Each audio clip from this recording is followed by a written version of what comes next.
Hey fans, whether you're new or you've been listening from the beginning, it's crazy to think that we're already on our 35th week of doing this. To celebrate, we decided to dig back to our very first episode, clean it up a bit, and re release it in extended form. If you've already listened to this episode, we hope you will enjoy the new pieces of this conversation. If you're new to our show, welcome. Every week, we talk with geeks and passionate fans about something they love.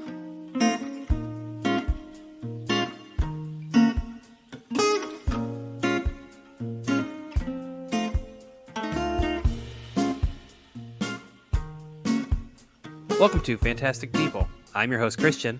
And I'm Reagan. And we're here to talk to people about the fantastic things that they love. Episode 1, 2-ish, one and a half. One and a half. The first real official one. We are joined today by a dear friend of mine I have known for many years, Mr. Bryan Velasquez. How's it going? Dude, you are single-handedly one of the most talented people I've ever met. I am super thankful that you are doing this with us, and you're our first guest. Before we get too in the weeds about the thing that you're a fan of, I would just like to know some of the things that interest you, because I know a lot does. So I'm interested to hear all the things that you consider yourself a fan of. Okay. First off, thanks for having me on the show, of course. Big fan of video games, big fan of comic books, comic book movies, just movies in general. Judging the movies on a Transformers scale, if you will. That's really, really smart. Someone should do that. Sounds like a really great idea. A friend mentioned it. Yeah. What else am I a fan of? Action figures, collectibles, anything tangible that you can hold in your hand and pose and has articulation. Hip hop music production. I do a lot of hip hop music production, although I haven't done much of it, but I need to get back into it. And art, anything art, I guess, wise. So I think those are my big video games. I said that already. So I think those are my big ones. Yeah, so my follow-up question with you is, when you and I met, you were really into hip-hop production.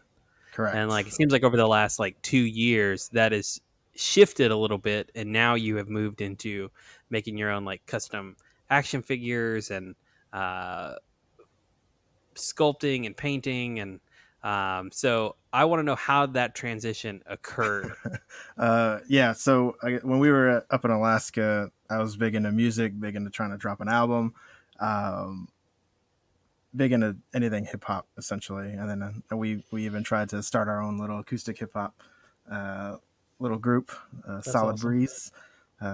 I was wondering if Solid Breeze was going to get a shout out. Yeah, what is that? Breeze. Solid Breeze. Before we go any further, I need to know where did that come from? What does that mean? It's I don't even know how we got the name, honestly.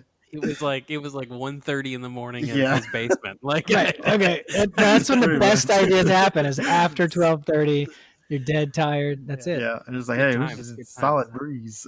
Anyway, Solid Breeze. With Jones's, I guess I'll call him Christian. No, that's so weird. Still calling you Christian. Jones's guitar skills, my hip hop skills, together with our powers combined, we formed a Solid Breeze. Solid Breeze. And never really got anywhere for that. With it. He recorded some stuff, and I sampled some stuff. I cleaned up some of his guitar work and put it in a couple beats, but never really released anything with it. But switching into the action figure stuff, I've always been a fan of collectibles and action figures in general, growing up. I think at a point I was going into 9th grade and still trying to get my mom to buy me those 12-inch G.I. Joe action figures or whatever, and she's like, you kind of need to stop this. And so, not embracing my true love of action figures, I stopped it. And then that's kind of when I got into music. So I just put one love into something else, and that's how the music thing came about. But I recently PCS'd here to Washington, Tacoma, Washington. Started collecting action figures again, and I kept seeing people make this custom Bane figure from DC Comics, and I was like, "Hey, that looks pretty easy. I can do that. You know, I can buy this like shirt off eBay. I can paint the pants black, and I can get a head for the body, if you will." And so that's kind of how the customizing portion started. Like I put together that one Bane figure, and I was like, "This is pretty fun. I think I'm gonna do this for a little bit." So that was like Cool, that cool. was like the big transition to the customizing.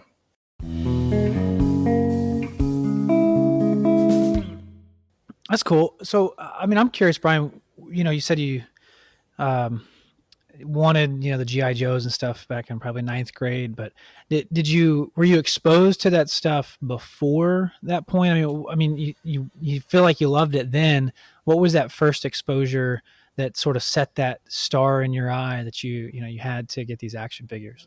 Um, Honestly, I've always liked just the action figures in general. I wasn't really I wasn't a big fan of GI Joes. I just liked their figures that they were putting out on the 12-inch line, or they're pretty realistic looking at the time. And my uncle, I would during the summer when we were younger, my mom would drop me off at our uncle's house, and he had this collection room, if you will. And no one was ever allowed in that room when we were over there because he didn't trust. He had all these collectibles or whatever, but we'd sneak in there every now and then and fill to the brim with comic books, action figures, collectibles, all posed up and on display.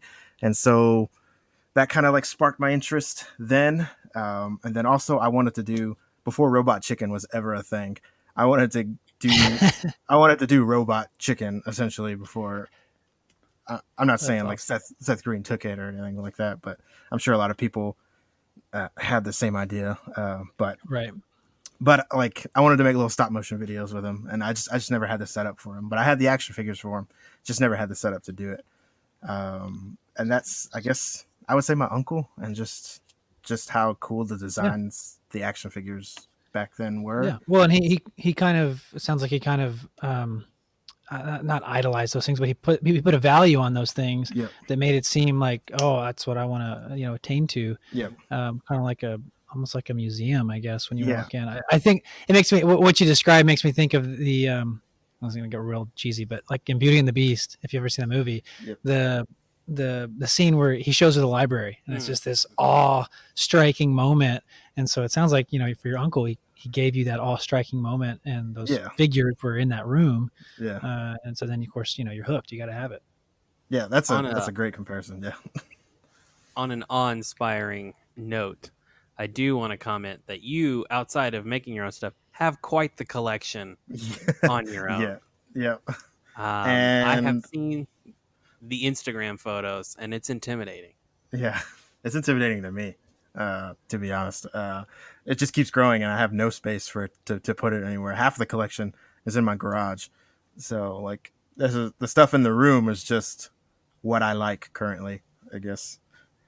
Do you have a personal favorite, or do you have something that you've been given to you that just it means the most, or you're really proud that it's that holographic Charizard first edition? Oh, the holographic. Does anybody actually have one of those? I'm sure they do somewhere. My wife has. I don't know if she has a holographic Charizard, but she has a collection of Pokemon cards. It's pretty impressive. Yeah. This is off topic, but there is a guy who has a Twitch channel where he just opens up packs of Pokemon cards to try to find rare ones. And recently he did find like a first edition. He did. Wow. Charizard, and he freaked out. I want to say, I don't think we had first edition Charizard, but we had some good ones. Sidetracking for a second. We had a huge collection. And I honestly to this day have no idea what happened to it. Yeah. No one knows what happens to their Pokemon. Yeah, they just disappear. Faded. They just completely disappeared. It's like a Half-Life. Back up. Yeah.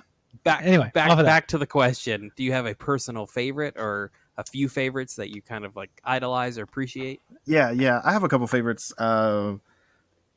One a couple favorites are one or any of the ones that my wife has bought me. Like probably my Good man. yeah That's a smart answer. the one that I love the most, and I'm a big Hellboy fan, is she got me that Hellboy action figure, essentially 1,000 toys. It's like comic accurate. It looks like it comes straight out of the comics, if you will. It has like a completely articulated right hand of doom for all the fingers and everything, so you can pose each individual finger. Wow. Yeah, so that one, like in that Mike Mignola style. Yep. And that one's probably like my most favorite one. The one that holds like the most sentimental value is I have this, I guess Brontosaurus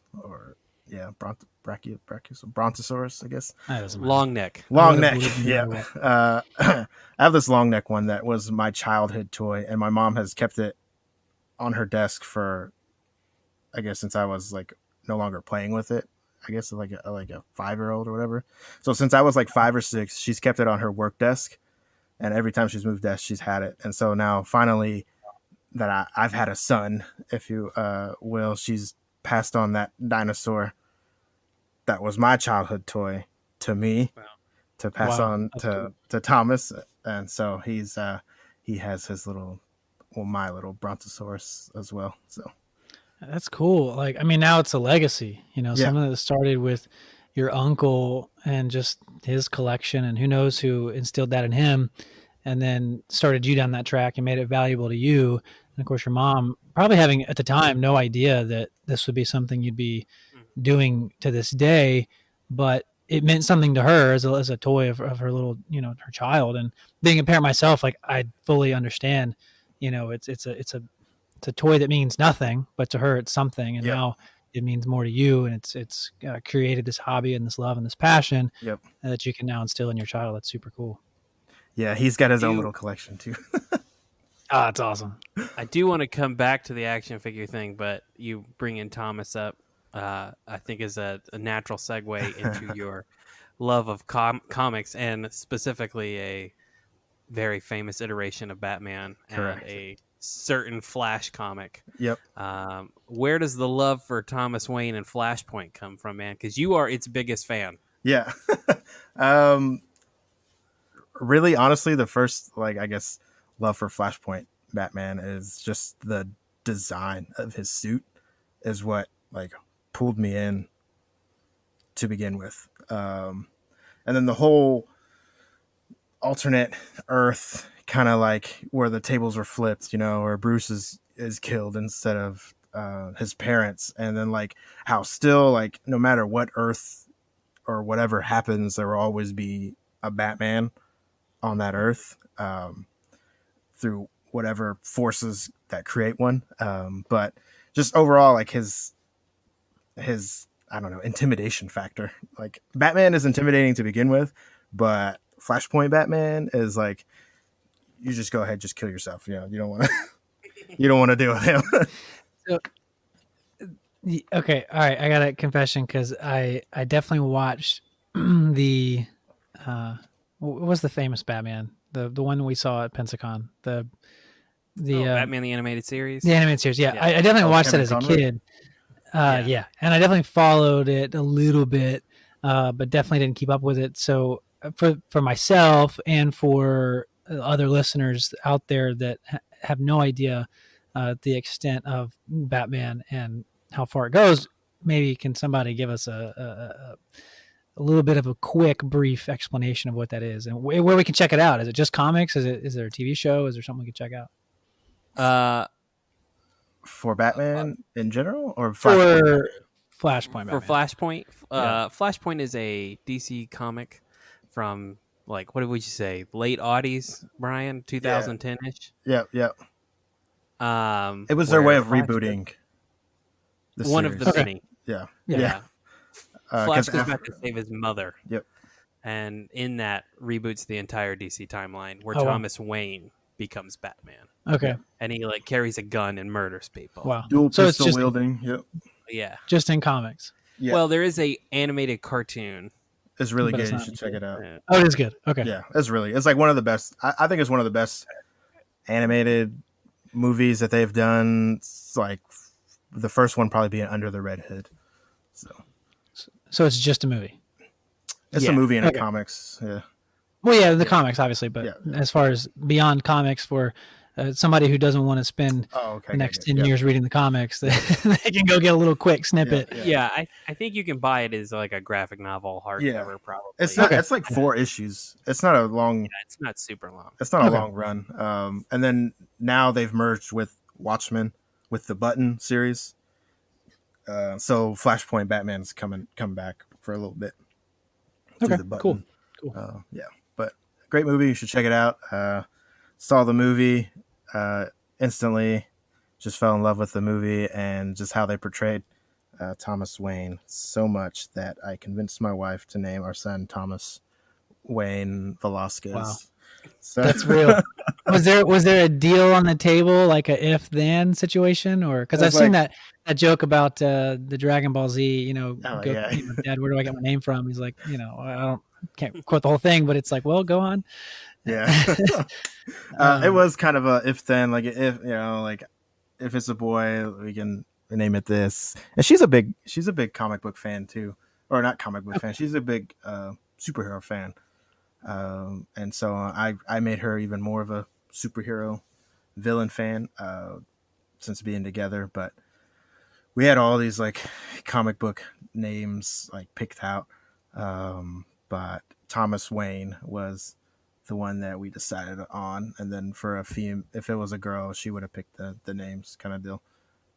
She wouldn't let me have Bruce, so she's like, no, Bruce will just get picked on. That's like a name you pick somebody like.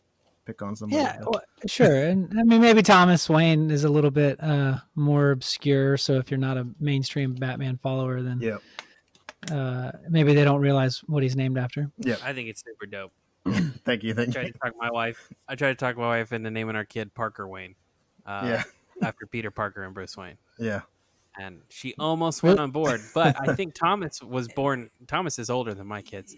And so she's like, isn't Brian's kid's middle name Wayne? And I'm like, yeah. And she's like, yeah, you can't do that. Yeah, but so you're telling me you would have meshed Marvel and DC? Yeah. For Bruce Wayne and Peter Parker, I would do it all day. I mean, I know it was done, wasn't it? I mean, not to get too off track, but Peter and Bruce have fought before. All right. So bringing us back to the action figure stuff, and man, you have like grown in popularity. Like it's really taken off for you. What has that been like for you to kind of like develop this presence, and you're almost an influencer in this community? What is that like? It's surreal at times. I honestly didn't think I would ever grow to be where I'm at now, and it's still steadily growing. I was just doing it as a hobby, and I'd post my collection, and I guess people liked it. People have commented that they're just like, it's been an awesome journey seeing like your skills develop from this to like where you're at now over the course. Like people have been following me for the past like 2 years, I think, when I was just posting my collection stuff. So I'm at like 12.3 thousand followers right now. Wow. When I started, I was probably less than 1,000. Like, I was probably at like 700. Wow. And I'm sorry for not doing research. How many? What's the time frame there? I mean, that's huge. Since January of last year is when I started customizing. So like a year and a half. Just a year and a half. A year and a half from 1,000 to 20 plus. Or 12 plus. 12 plus. Oh, okay. Sorry. I misheard that. Still, that's a lot. Yeah. That's a big jump. Well, man, I was scrolling through Twitter about, I don't know, a week ago, and I saw Ed Boon share one of your things. Yep. And ever since Ed Boon shared that, like it has blown up everywhere. I thought it blew up before, but Ed Boon sharing it. Can you explain, number one, what you had kind of made, and then two, and I think it was a joke. I'm going to assume you were just being funny. Yep. And then, but also who Ed Boon is and why this like reaction has come from it. So the picture itself is I can't take full credit. I've painted this Barack Obama head, and I've been putting it on different action figures just simply because it's probably one of my best paint jobs, and it's a really simple head, and it just scales well with like across all lines of different figures. Like it just scales well, and it looks good on stuff. But I was just putting it on stuff, trying to make puns, if you will. Like I put it on Snake Eyes, and it's a GI Joe Obama. And then, well, my wife, she was like, "You have a Baraka, right?" And I was like, "Yeah." She's like, "Put it on there for Baraka Obama."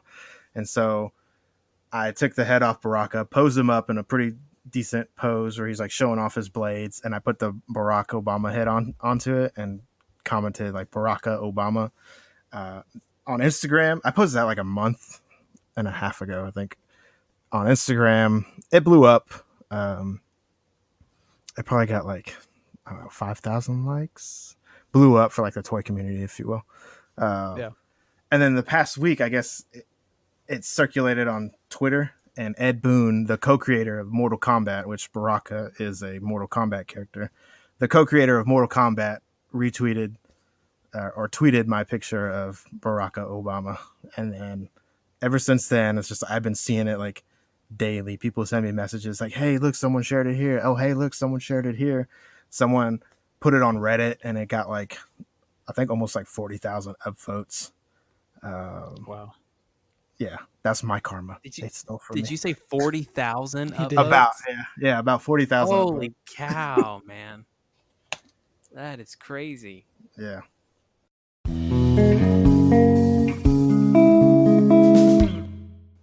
So, like in closing, I guess well, the one thing I wanted to talk about that I've just been dying to hear about, just like as your friend, explain to me the Roninverse. What is this thing you're doing? Okay. I want to hear all about it. All right. So for those unfamiliar, on Instagram, I'm starting this universe of, I guess, original characters that I'm creating, because usually I'm known as like the DC Comics guy. I take all these Marvel legends or Marvel figures and turn them into DC people.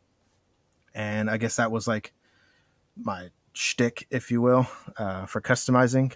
Over the past year, it's been head paints, really. I'm just trying to get that lifelike head paint technique down. But, sorry to diverge.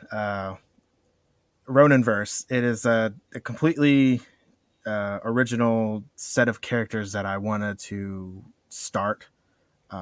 So the main premise is Ronin, Ronan. He's a modern day samurai in a fantasy cyberpunk kind of world.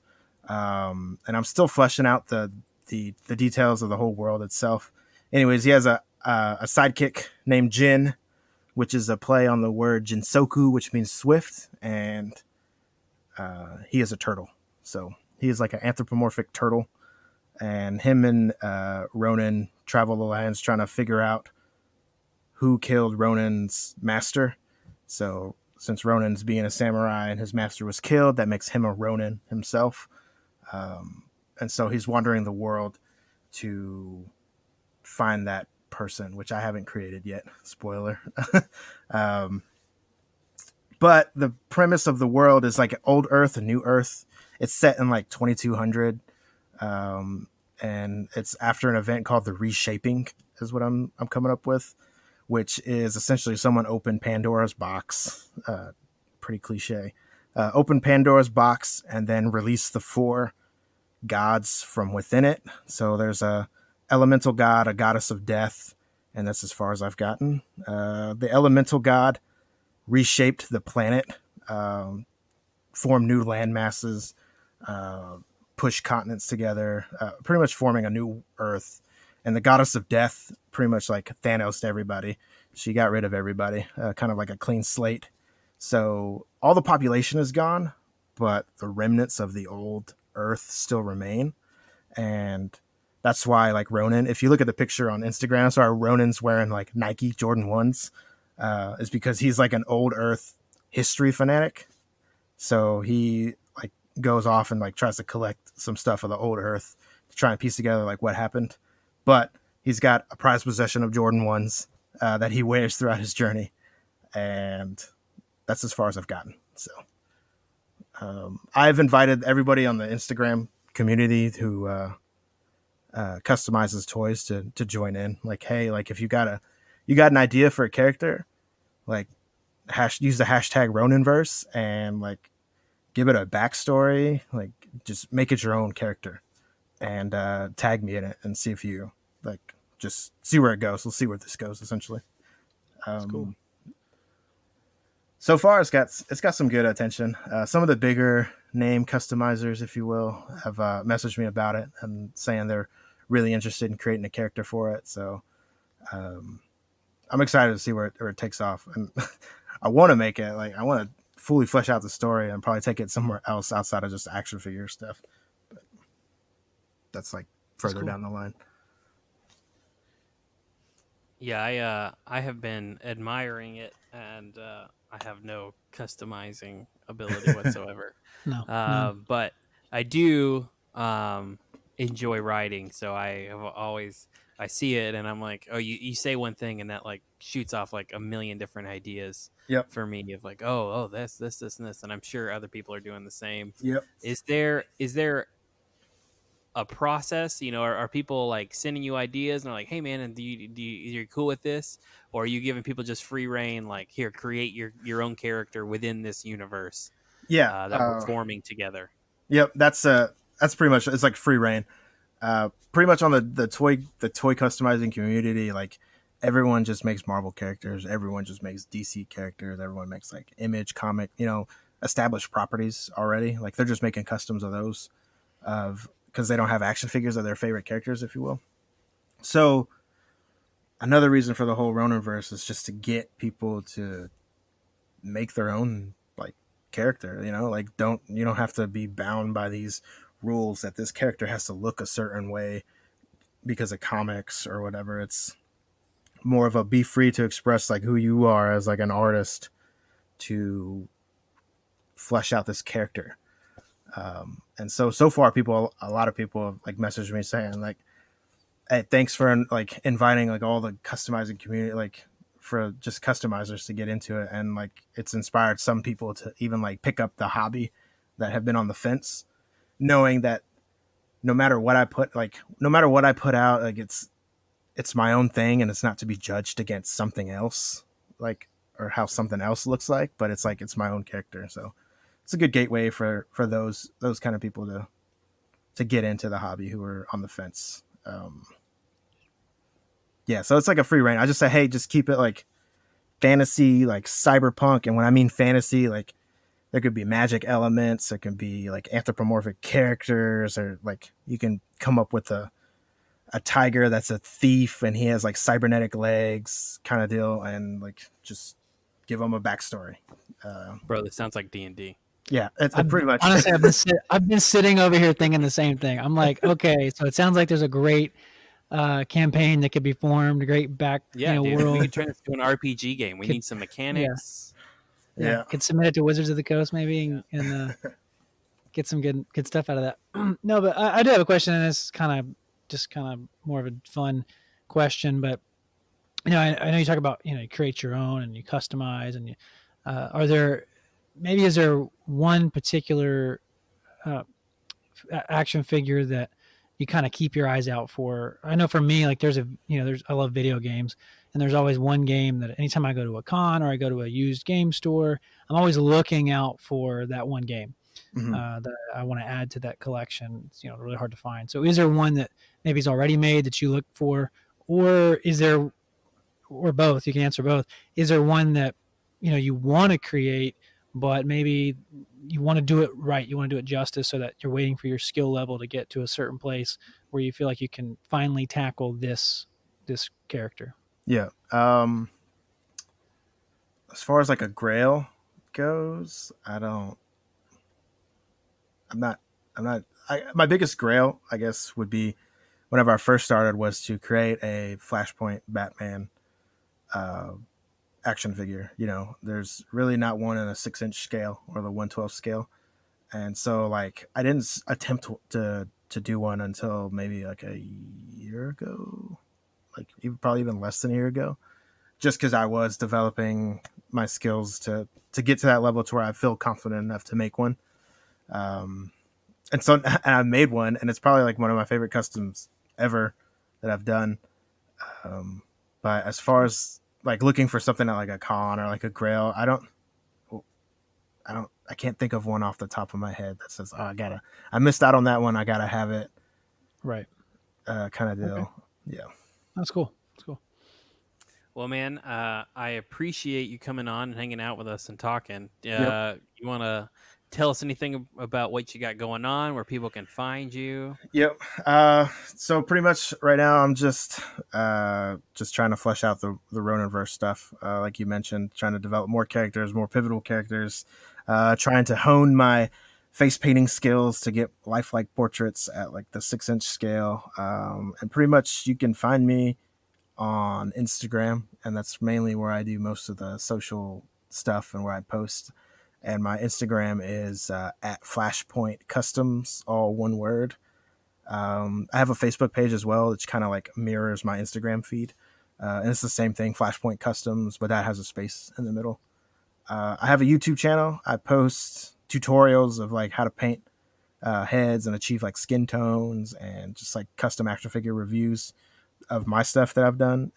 I'm not most active on there, but I do post some stuff, and it's the same thing, Flashpoint Customs. Thank you for listening to Fantastic People. Please rate and subscribe wherever you find your podcast. To continue today's discussion, join the free Facebook group, which is Fantastic People Podcast Hangout, and follow us on social media. That's at fantastic_peoplepod on Instagram and at fantasticpeople, no E, on Twitter. We'd like to say thank you to Alex Edmondson for our artwork and Bryan Velasquez for our music.